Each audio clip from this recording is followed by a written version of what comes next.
Euskal Herritarron ardura nagusetako bat izanik, etxe bizitza izango dugu izpide beste behin ere platoan.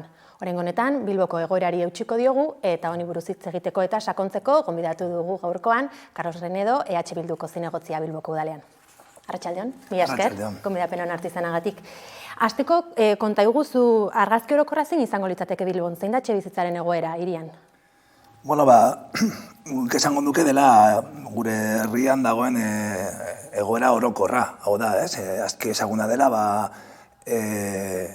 sarbidea eskubide bat izan behar dela urratuta dagoela, eta egun balortzea etxe bat eskuragarri edo modu duinean oso zaila da, eta ustute hirigunetan orokorrean, baina Bilbon bereziki, biztanleria handiagoa denez, arazo hori areagotzen ari da, eta hemengo prezioak oso altuak dira, eta horrek badu ondorio latz bat, batez ere guztion bizi kalitatean, bereziki gazteon edo lehenengo etxe bizitza behar dutenen bizi kalitatean, eta zoritxarrez ere ondorioak hirian, auzoetan, eta baita ere gure ekonomian, noski.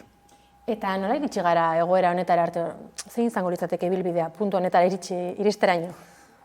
Bueno, uste dute begiratu behar dugula gutxienez ehun urte atzerago, ez dut egingo holan ibilbide osoko begirada, baina bai igual apunte batzuk ez, orain dela ehun urte gehiengoak hartzen zuen aukera zen alokairua, eta ohikoena zen alokairuan bizitza Euskal Herrian, baita ere landa eremuan, eta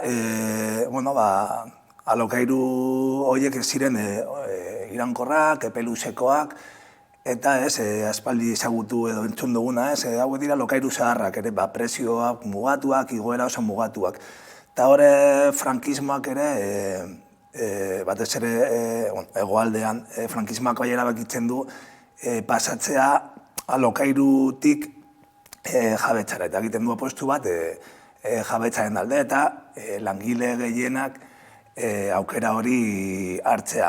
Batez bere, hor sektore berri bat jartzen delako martxan dela promotoren sektorea, eta baita ere, normalean langileok jabetzara sarbida dugunean ere, igual gure protesta edo iraultza grina ere apaltzen delako. Eta hori da, bultzatu dena baita ere, frankismoa desagertu zenean jarraitu da jabetzaren filosofia hori bultzatzen. Eta eskubide bat izan behar zela, hau da, guztiok behar du etxe bizitza bat bizitzeko, eta hori izan behar zen eskubide bat, negozio bat bilakatu da. Aspalditik, orduan, gutxi batzuk egiten ari dira negozio bat etxe horiekin. Gehiengok jabetzaren aukera hartu dugu edo jendarte moduan, alokairuaren aukera nahiko txikia da, eta gainera ez dugu eraiki parke publiko handi bat, beste herrialdeek egin duten moduan, bermatzeko eskubidea. Etxe bizitzako kopuruen handiena jabego pribatua da, negozio egiteko aukera paregabea da, eta gutxi batzuk erabiltzen dute etxe bizitza bien bat moduan, bien espekulatibo moduan negozioa egiteko. Eta horregatik prezioak gora eta gora joango dira. Aipatu duzu alokairuen portzentaia ez dela horren handia, baina bada gizartearen zati batek daukan aukera bakarra, aukera hori baldin badauka, eta Bilbori dagokionez alokairuen prezioak gora egiten jarraitu dute, lehengo urtearekin alderatu 2025an okerrez banago 3,1 igo zen prezioa alokairuena, metro kuadroa 15,3 euro ingurutan dago. Geldiarazi ezin zen tendentzia bat zen hori, alokairuen prezioa goraka joaterena? Esku hartze publikoa egiten ez bada, bai. Hau da, ez badugu lertzen etxe bizitza lehentasunezko eskubidean moduan, ulertzen bada etxebizitza dela beste produktu bat, merkatuaren logikaren arabera uste da bakarrik etxebizitza, tendentzia beti izango da igotzea edo bentsat azken urteetan, azken hamarkadetan hori izan da tendentzia. Beti gora egin du. Dagoen aukera bakarra da esku hartze publiko bat egitea eta mugatzea prezio horiek. Badaude beste ekonomiaren beste arlo batzuetan, holako lehentasunezko produktuak nun prezioa mugatzen da, edo prezioa sartzen da, ekiditzeko espekulazio hori. Hori ez bada egiten, negozioaren logikagatik prezioak gora egingo dute. Badago auzorik Bilbon egoera bereziki zaurgarria edo larria dena, bai alokairu dagokionez, bai etxebizitzaren sarbideari orokorrean? Bilbo osoa bada eremu tentsionatua, hau da, Bilbo osoan arazo larria dago. Egia da, etxebizitzaren fenomenoa, nik beti izaten dut, ez daude bi etxe berdin. Zergatik, kokapena ezberdina direlako, ezin da egon etxeak ez dira berdinak, lekuak ezberdinak direlako. Orduan, normalean jendeak hartzen duen aukera da bizitzea, enplegua edo lana dagoen tokietan. Gero ere, zerbitzu hobeak dauden espazioetan. Logika horrekin, normalean, hiriguneetan pilatzen da jendea, erdiguneko auzoetan da lehenengo aukera bizitzeko eta hor prezioak handiagoak dira eta gero eta urrun egon erdigunetik prezioak txikiagoak dira, baina baita ere bizitzaren kalitatea bai txikiagoa da, zerbitzuak ere txikiagoak dira, beraz, arazoa berdina da hiri osoan. Baina erdigunean prezioak altuagoak dira. Eta hau da mantza azeite moduko bat, Bilbon ezin baduzu bizi, jungo salapur bat urrunago, alboko herrietara. Eta holan, juten da ere, prezioa juten dira igotzen, alik eta irunetik gero eta gertuago egoten badira. Horixe bera aipatu behar nizun, Bilboko egoerak eta aipatu duzun horrek badauka eragina hiritarrengan, hau da, beste auzo batzuetara mugitzera behartuak sentitu dira edo beste udalerri batzuetara ere sentitu duzu edo ikusi duzu tendentzia hori? Bai, eta badator ja aspaldi. Hori fenomen hori moten da hiri guztietan. Bilbo ez da izango salbuespen bat, baina normalean urbanismoan, hirigintzan, ulertzen da hiri baten eragina, edo metropoliaren eragina, ailegatzen dela, garraio publikoa dagoen lekura arte. Da, zuke 45 minututan hartu albaduzu garraio publikoa eta ailegatu erdigunera, hor zaude hiriaren eragin horretan. De hecho, trenbideetan hori zerkania ez ditzen diren horiek dira 45 minutuko bidaiak. Gutxi gora bera. Orduan, lehen esan dudana, lehenengo aukera beti da, zure auzoan bizitzea. Familiatik gertu, lagunetik gertu, aukera ere bai da, lanetik alik eta gertuen bizi, bizi kalitatea bada, oinez etortzea lanera, zerbitzuetatik ere bai gertu. Baina, zure gaitasun ekonomikan arabera, jun behar zara apur bat aukera horiek baztertzen. Eta Bilbon eta Bizkaian fenomen hori egon da. Eta, jende asko jun da Bilbotik Etxebarrira, dagolako metroa, baina asko esmerkagoa delako. Baina baita ere, ezkerraldeako jendea jun da Kantabrera. Eta hori da egoera, eta beste hiriguneetan ere, azkenean jendeak behar du garraioa, 2 ordu eman kotxe pribatuan lanera heltzeko. Hau da, fenomeno espekulatibo honek egiten duena da jendea espultsatu hiritik, ez?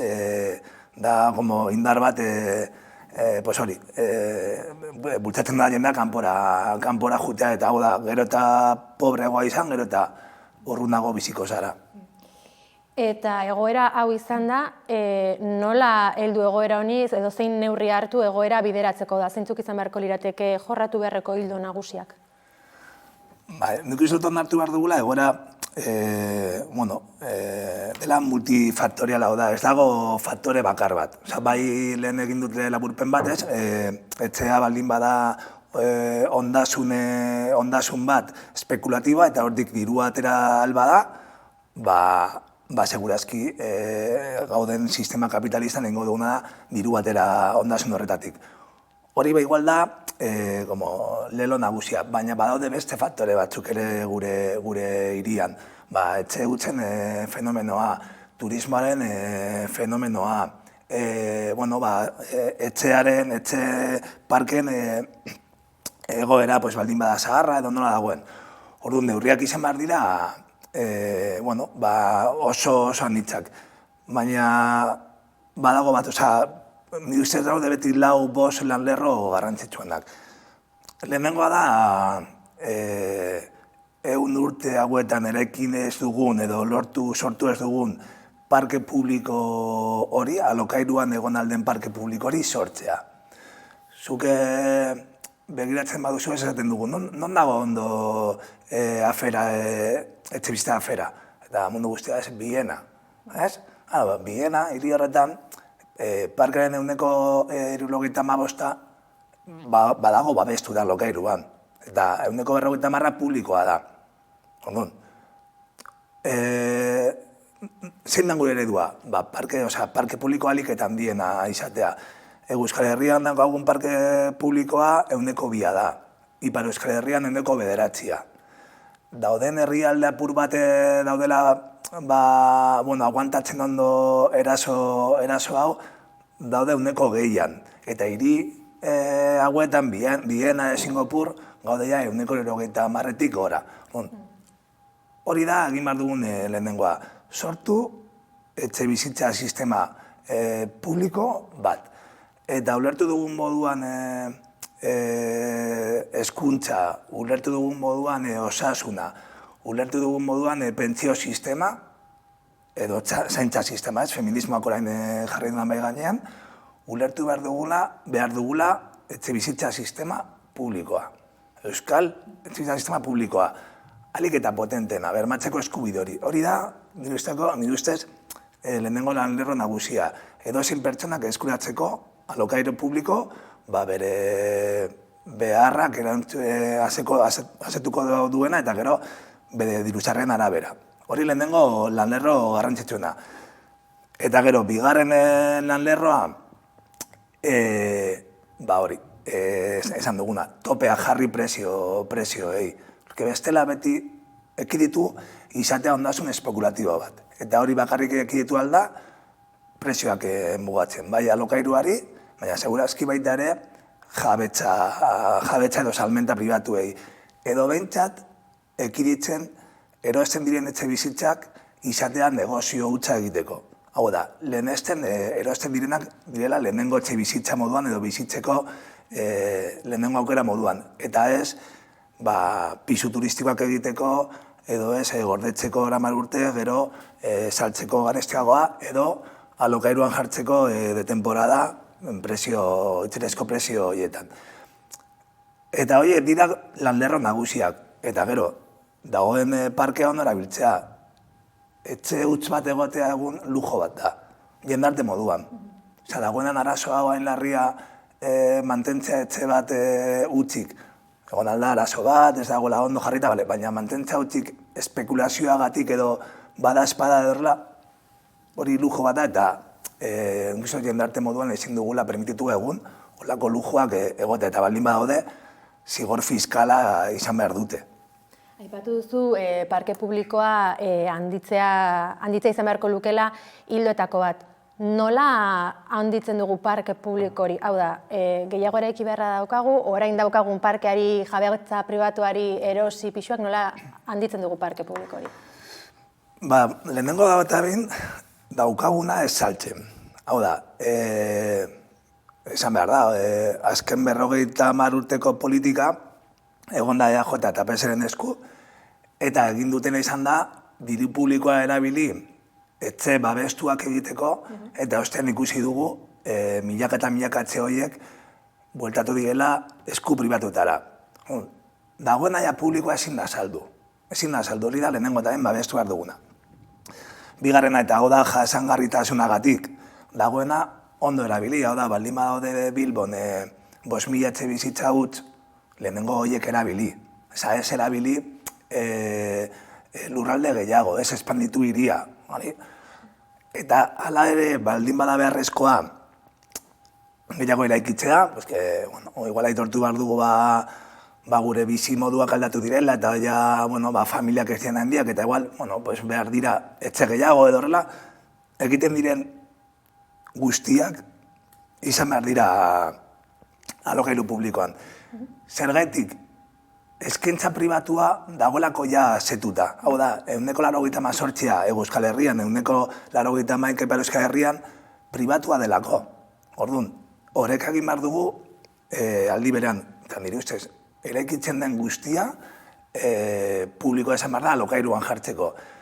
Eta gero, zergatik ez, hutsak daudenak mobilizatu, eta aukera bat ere bai, administrazioak erostea dauden hutse horiek, eta jartza alokairu publikoan.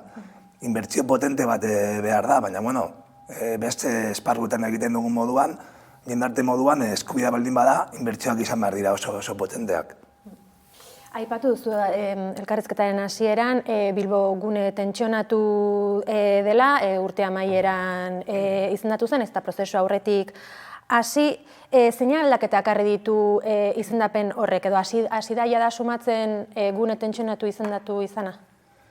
Bai, gune tentsionatua izendatzean nik beti izan dut lehenengoa dela, aitortzea publikoki arazo larri bat dugula.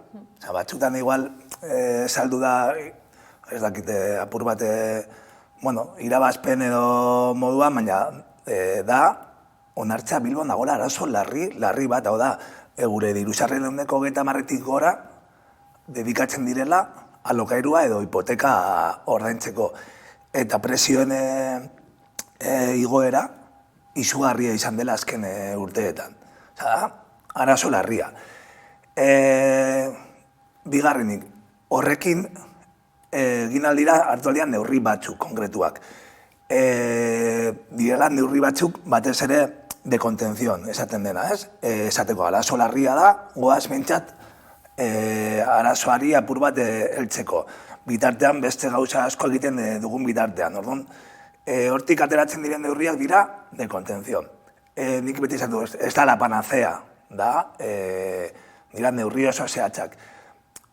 Bilboren kasuan badago elementu oso interesgarria. Dela, hemen 21.000 familia bizi dira alokairuan. Orduan, eremu tentsionatua den heinean, euren alokairuen prezioa berez, igoera egon barko zen ja mugatuta. 21.000 familia izatea ziurtasun hori positiboa da. Gero, egia da, daudela iruzurrak, kontratu asko dira beltzean, hori ere onartu behar dugu. Baina, Bilbonea dagoen familia kopuru alokairuan oso, bada 1,6, eta bada kopuratik bada zeo zer. Orduan, askotan jendeak ere kentzen dionean garrantzia nik esaten diot. Zu alokairuan bizi zara, porque nio gonda ez alokairuan bizitzen, eta beldur hori ez, edo lanean baldin bazaude beti beldurrarekin ametuko dela kontratua, edo botako zaituztela, edo hemen kontratua luzatu behar da, berez, eta presioa mugatu da, hori badago hor. Niretzako dago beste elementu oso garrantzia dela ideologikoa. Lehenengo aldiz, onartzen dugula arazo baten aurrean, etxebitzaren kasuan, badago aukera prezioak mugatzeko. Hau da, onartzen dugula, merkatuak ez duela arazoa konponduko, hau da, kapitalismoaren logika ez duela arazoa konponduko, eta beharrezkoa dela arazoa edo merkatua arautzeko eskuartze publiko bat egotea. Eta eskuartze publiko horretan badaukagula eskumena prezioak mugatzeko, alokairuaren prezioak. Bueno, ez da asko, baina ideologikoki uste dut dela garrantzitsua hori etengabe errepikatzea. Hau da, merkatuak ez du arazoa konponduko, arazo hau konpontzeko modu bakarra da, esku hartze publiko bat egotea. Bai, eskaintza publiko bat egoteko alokairuan, baina baita ere dauden prezioak arautzeko. orain dira alokairuarenak, etorkizun batea, segurazki izan barko dira bestelako prezioak. Eta, bueno, bi elementu horiek uste direla nahiko interesgarriak. Eta noski, behin aitortuta Bilbon dagoela arazo larri hori, egin behar dena da, neurriak eta lanlerroak ireki eta jarri martxan bestelako neurri batzuk arazoari heltzeko. Baina...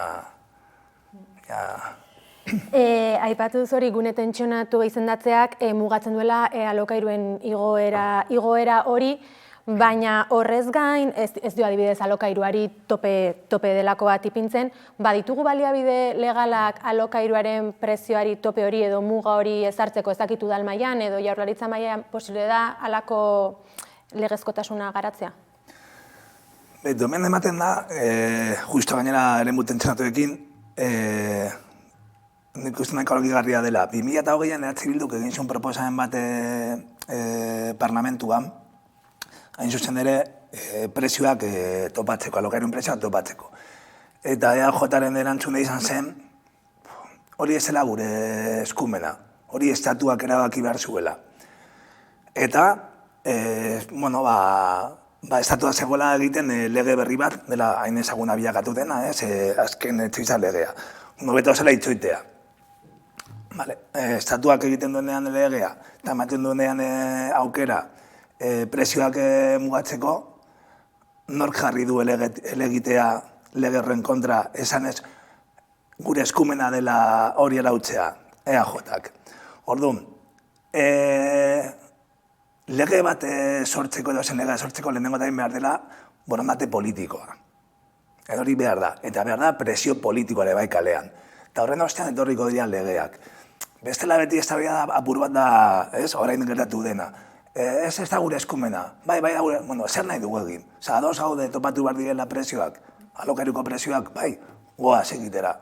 Hemen, edo egin behar den lekuan. Orduan, arazoa nire ustez ez da marko legala. Lehenengoa da, egon behar dela presio politiko bat kalean, presio sozial bat, eta hor erabaki politiko irmoak egon behar dira. Eta gainera gaur, irakurri dute prentsan, elgarrizketa bat, eta batek esaten zuen. Estatuko konstituzioan jada, ezaguna den 47. artikulu horretan ez, egiten duela etxebizitza badela eskubidea, hor agertzen da paragrafo bat esaten duela badela administrazioen ardura ekiditza espekulazioa. Hori badago ja marko legal hori, baldin badago administrazioen ardura espekulazioa ekiditzea, hor jarri behar dira tresnak ekiditzeko negozioa egiten dela etxeekin eta erabiltzen direla, funtzio soziala deitzen den horretan erabiltzen direla bizitzeko.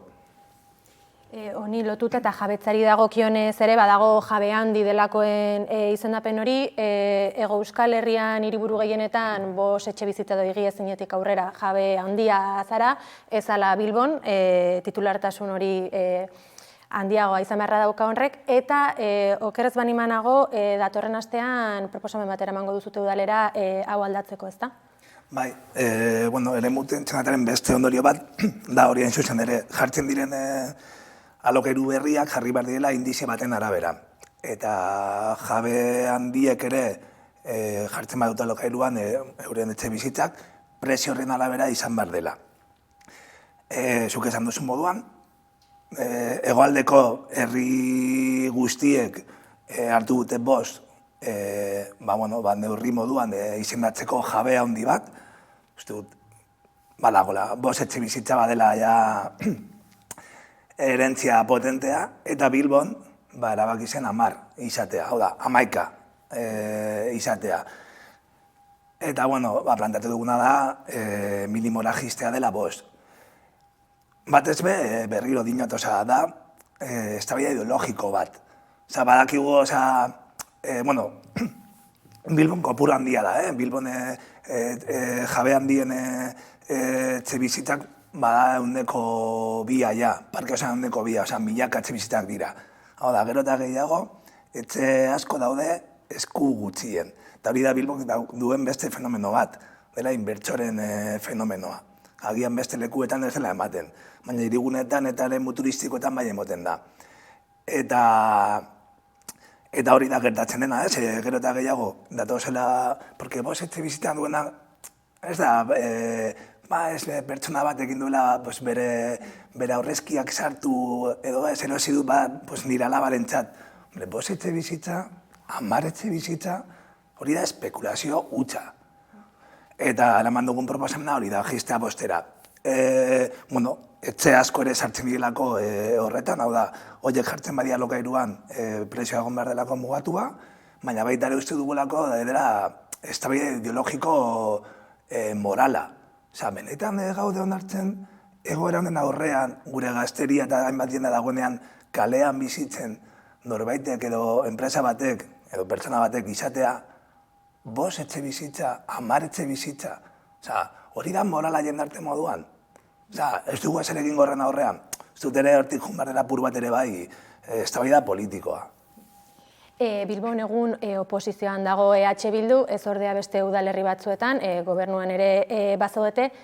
Gobernuan zaudeten udalerri horietan, zer nolako neurriak eraman dituzute aurrera, etxe bizitzaren sarbidearen afera horretan bideragarritasuna bermatzeko? Bai, lehen esan dute, arazoa dela multifaktoriala eta gero, afera honetan bai, etxe bizitzaren afera eskumenak ere dira nahiko partekatuak. Eta uste dut ere, Euskal Herri moduan daukagula arazo bat dela ere bai, honi aurre egiteko behar dela buru jabetza maila oso altua, estatu batek egin aldu esku hartze potenteak, interbentzioak eta dirua jarri benetan egiteko egin behar dena. Eta gero eta berago jun maila administratiboan, batez ere gaitasun ekonomikoagatik, gero eta zailagoa da arazoari benetan buelta ematea. Udalek zer egin aldute? Esan duguna, eremu tentsionatua izendatzea.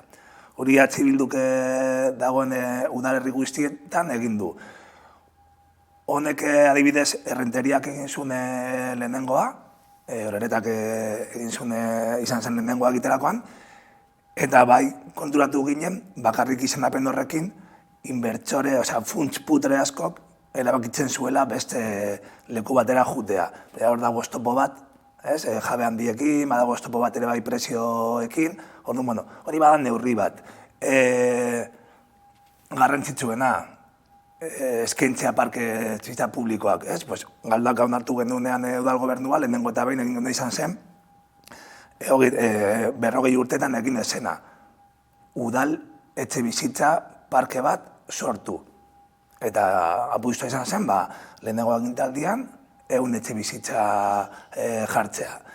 Orduan, udalarri batean, donde 40 urtean ezer egin horrekin, behintzat jartzen duzu lehenengo adrilua hori egiteko eta lehenengo agintaldi horretan egin ziren 70 etxe bizitza batez ere gazteontzat, alokairuan. Asko da, gutxi da, udal batentzat asko da, honena izango zen, diri publiko askorekin interbentzio potente bat egitea eta gehiago egitea. Edo etxe hutsekin, azpeitik egin duena. Gure arazoa azpeitin zela, etxe hutzen kopuruan nahiko altua zela, eta orduan horrekin egin da plan berezi bat. Informazioa eta gero helburua izan da, etxe horiek alokairuan jartzea. Edo gauden herri turistikoetan, hartu dugun lehenengo erabakia dela, pisu turistikoak mugatzea. Fenomeno horrek ekartzen duelako prezioen igoera, kentzea etxe batzuk merkatutik. Hori da udal arlotik egin aldiren, hartu aldiren neurriak. Eta uste dut dauden aukera guztiak gaudela implementatzen. Hau da, hori da udaldetik egin alduguna. Nire ustez hemen beharna da, ekimen potente bat gehiago gobernu gorenetik eta diru gehiagorekin. Azpeiti ipatu duzu, datorren astean ere jardunaldi batzuk egingo dituzue Bilbon, bertan izango zara zuzeu eta Nagore Alkorta Azpeitiako alkatea. Nola utzuko diozue gaiari, zer landuko duzute jardunaldi horietan? Hau, kokatzen dugu ere ziklo baten baitan, osea, nahi dugu Bildu Bilbotik dauden hiri erronka nagusiak landu, eta noski bizitza bada erronka bat, badaude beste batzuk. Eta formatua, gure asmoa da, formatua atsegin bat, solasaldi bat, gehiago nagore bere esperientziatik eta egin duten azpititik, eta nire ikuspunta gehiago agian, hemen botatzen ditudan irakurketa orokorragoak eta Bilbon egin duguna. Eta, esaten duana, gure asmoa da apur bat gaiari heltzea modo serioa, bilatzea bai proposamenak udalgintzatik, eta gero ere bai konpartitzea dauden kezka orokorragoak gure militantzarekin. Azkenean, honi erantzuteko behar dira proposamen ausartak eta behar dira pentsatu beste modu batean, horren arte egin dazena, erantzuteko olako arazo bati. Elkarrizketari amaikera emateko gazteriari begira jarri nahi zintuket, badago lako belaunaldi oso bat, bi ere esango nuke, etxe bizitzarako sarbidea arazo larria dena, erosteko zer esanik ez. Zer esan, zer egin, zer esan gazteria horri? Lehenengo, igual, gogoeta bat botatzea gazteriarekin. Dela, arazonen beste ondorio bat dela bretxa soziala. Eta uste dut oraindik ez gaela jabetu, ez dut nahi izan dramatikoa, baina nik beti izaten diot lagun batzuei eta hitz egiten, momentu honetan etxebizitzak badagoela sortzen bestelako klase sozial bat. Hau da, langile klaseen barruan, gu biok, lan berdinarekin, ikasketa berdinarekin. Zuk baldin badaukazu aukera familiagatik edo herentziagatik edo gurasoak eman aldizutarako diru bat hipoteka bat hartzeko eta jabetza eskuratzeko, ingo duzu bilbide bat, ez? Eta nik zoritzarrez ez baldin badaukate laguntza hori, ez daukat herentziarik edo sartuko naiz alokairua.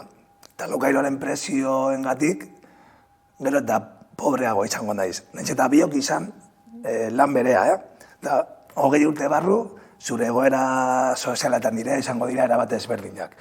Ordin jatorriz, gara klase bereko lagunak, ikasi dugu elkarrekin, biok gaudera lanean Ameka Telebistan, baina 20 urte barru, zuk izango duzu etxe bat jabetzan eta gainera diru, segurtasun bat, eta nik nire diru sarreren gehiengoak emango ditu alokairua ordaintzeko. Hori da drama bat soziala niretzako eta horregatik ere arazo honek badu olako ondorio bat. Hau esan da, ez da txipenera, uste dut premiazko dela egorari buelta ematea. Eta gazteek egin manutena nire ustez da antolatu eta borrokatu. Zergatik, arazo honi eman alzaio erantzun bat administraziotik edo politika instituzional aldetik.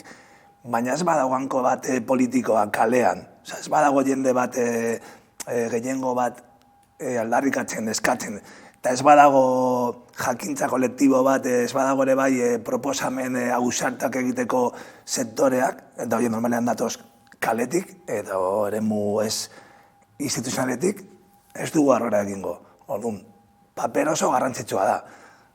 Eskubide bat dela aldarrikatzea, eskubide hori gauzatu behar dela, eta gauzatzeko mobilizatu kalean egon, eta bilatu proposamen ausardiak. Ze horren arte hartu diren errezetak ez dute konpondu arazoa. Orduan beharko dira errezeta berriak eta gazteek daukaten normalean gaitasun hori proposamen berriak egiteko. Hitz hauekin, hausnarketa honekin, utziko dugu gaurkoan elkarrizketari amaiera emango diogu. Carlos Renedo, mila esker etorri izanagatik. Eskerrik asko.